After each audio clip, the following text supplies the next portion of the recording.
Hello, everyone. Welcome to Carnage Candy, and we are on episode 2 of our Black Christmas reviews. And this time we've got a bit of a doozy. We have Black Christmas from 2006. It is the first remake, and let's just say that they go wild with this one. Shaun? It gets totally out of control. So we talked about this in the last episode, which you Yeah. can check, covering Black Christmas 2019. But I came into this the night after I'd watched the original Black Christmas from 74 for the first time. So I didn't know what to expect. You know, I was like mid 2000s. I was like, cool, it's gonna be a really bad movie. Yeah. And my thoughts on the original Black Christmas, you'll see shortly on the next episode. But I was honestly really let down, but I did not have a bad time watching it because it was so outrageous and so ridiculous. And Chelsea, you know, she heard the intro from the beginning, and she eventually, my wife, came and sat down and watched it with me. Yeah. And we had a lot of fun watching it, making fun of it, and just discussing how ridiculous it was. So, yeah, that's what I was going to kind of kick off with was I was going to ask you, had you like even heard what this one was like, or even kind of knew some of the main scenes of the movie? I had only seen the trailers, and whenever, you know, when we were kids, would have been in high school when this came out. I was immediately shocked by the cast. It's got Michelle Trachtenberg, Mary Elizabeth Winstead. Mm-hmm. It's got Lacey Chabert in it from Mean Girls. Yep. Katie Cassidy is in it. She's from the Nightmare on Elm Street remake. She was in Arrow. Yes, absolutely. And then I was really just like, immediately, as soon as you hear the phone call, it's like, cool, this is crap. This is not anything comparatively or worth honoring when it comes to the original. I think that I was really just shocked by the level of pedophilia and weird backstory attempts and aimless short-sightedness.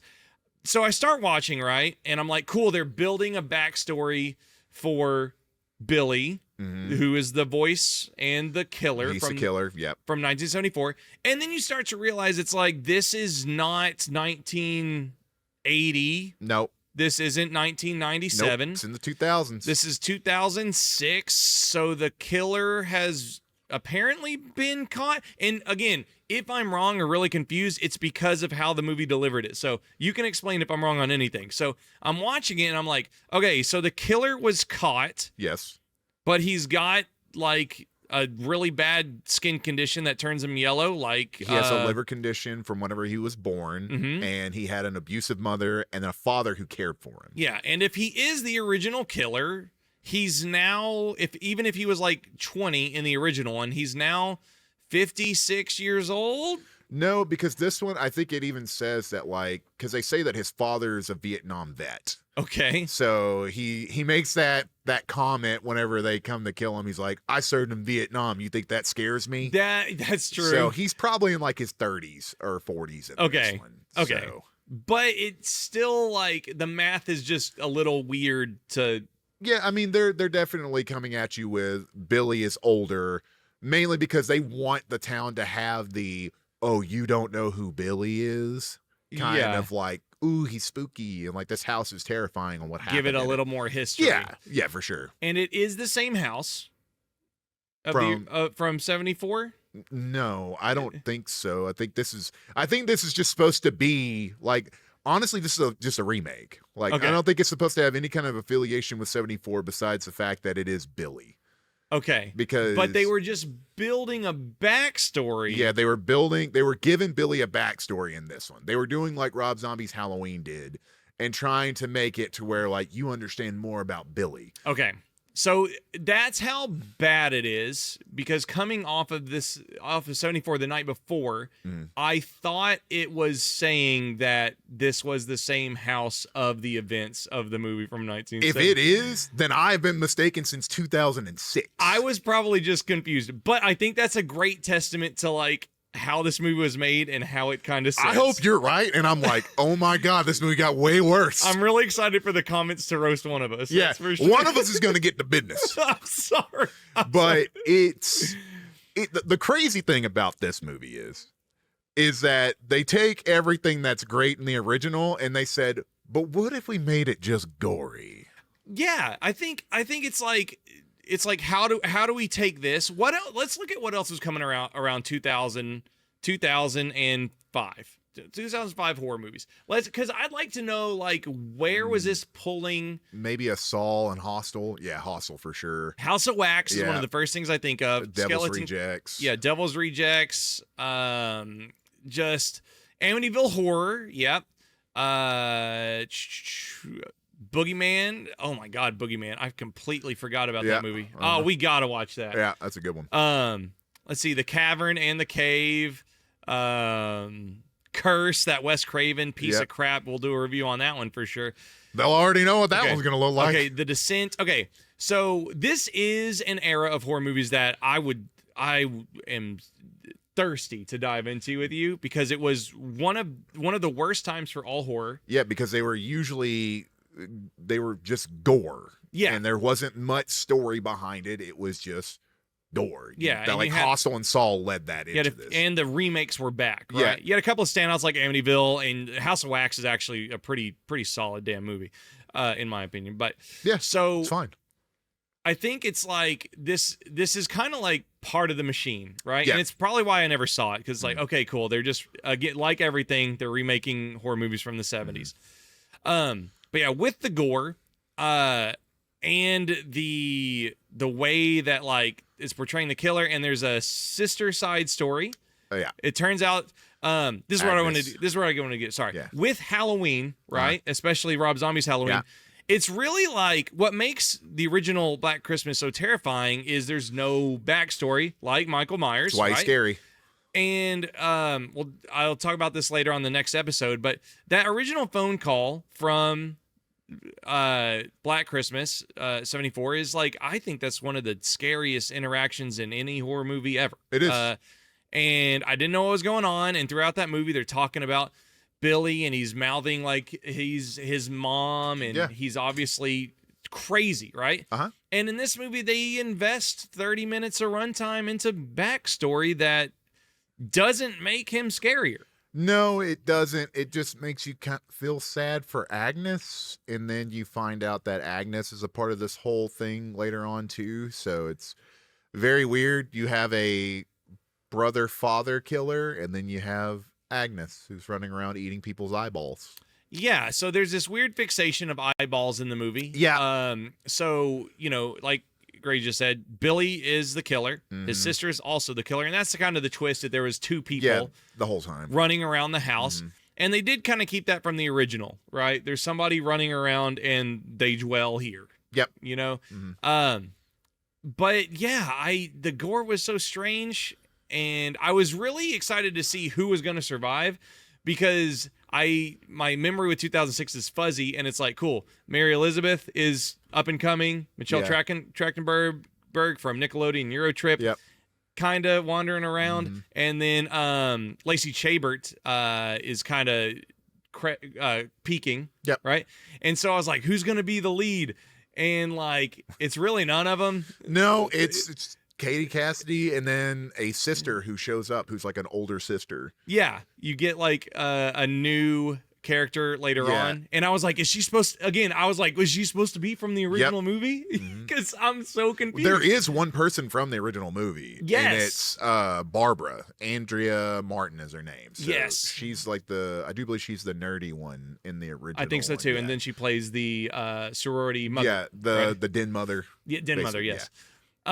So lots of gore, lots of eyeball eating. Did I miss a reason why they're eating the eyeballs? Well, the only thing that I can get from the eyeball eating is because she got her eye taken out by Billy as a kid. Oh, I see. Yeah. And then Billy is a cannibal because he killed the mom and then cooked her skin up as cookies and ate them. Yes, I think that is like the scene. We brought this up in the chat over on Hang Time, and that's the one thing somebody like said. Mm. They were like, "Oh yeah, the skin cookies." Yeah. What do you love that? Not really. I mean, it's. I will say that it's kind of funny because in the last one we talked about like maybe a little bit of gore would have kicked up the 2019 one. Yes. Well, I think this one went a little too far with the gore, and it Yeah. kind of hurts it. I do think the first time I watched this, I was like, it's kind of clever that there's two killers, and then I really started thinking about the backstory, and I was like, it doesn't really work, and this gore is not really working. It looks good, but it is a bit excessive because you don't necessarily want these girls to die in the way that they're dying. Mm-hmm. Like there's not really a horrible girl in the sorority house, and they're dying in horrible ways. Yeah, it's like a really mean. It's very mean. Yeah, it's a very mean movie. And one of the things that makes slashers great is that like you want to see the people die. Kinda. Yeah, you know, like in this one, I'm just like, oh man, y'all are just really in the wrong place, the wrong time. The only person you want to see die, they like in a worse way than usual because I mean, wrong place, wrong time is 100% of horror movies. Yeah, yeah. But in this one, it's like, man, y'all didn't even know what was coming. Yeah, Like, you didn't even know. You didn't know until the cheating boyfriend told y'all the backstory. Yeah. Like, So the third act, you know, the house kind of catches on fire and they're fighting. There's the sister has set up this really freaky nativity up top. I thought Yeah. that was pretty cool. that one's good. She uses, oh man, I forgot. She has a really like quiet sister that was in the house. Oh yeah. She took her head off and put it as like the top of the tree. Yeah, one of the sisters is like just really. Really sweet but shy, and they just absolutely destroy her in that film. Yeah. But it is probably the most unsettling part of the movie is besides, you know, the pedophilia and stuff in there. That's I don't know what they were thinking with that. Yeah, just I don't know, man. It's like you know, it's like when you're joking at a party and then somebody else just comes in with like the most horrible, nasty, terrible joke That's ever. it. Yeah. It's you're just watching and you're like, "Oh my god." It's well, whenever I first saw it, I was like, nah. Yeah. What?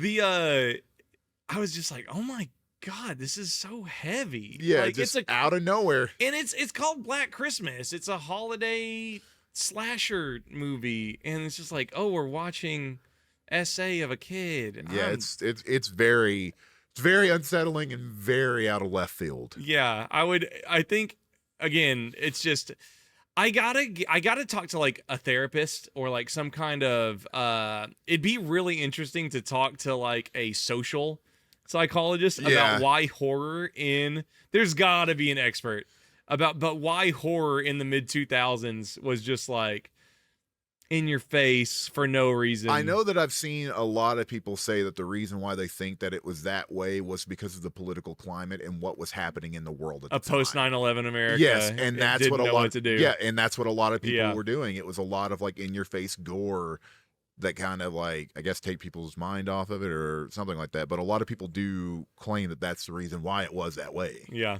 But yeah, just absolutely insane. I would probably give Black Christmas 06 a 4. Wow. Yeah, I'd say like a 4. Yeah. Wow. I might watch it again. I have seen this movie. Oh, no, out of 5, excuse me. Yeah. A 2. I was about to say, what? No, a 2, excuse me. Sorry. I will say that I give this movie this is probably gonna be out the of only 5. time. This is going to be the only time I do it, and I know I'm breaking a rule, but I'm going to give it a 2.5. Okay. Because there's a one line in this movie that every time I hear it, it makes me laugh. Okay. When the older sister shows up.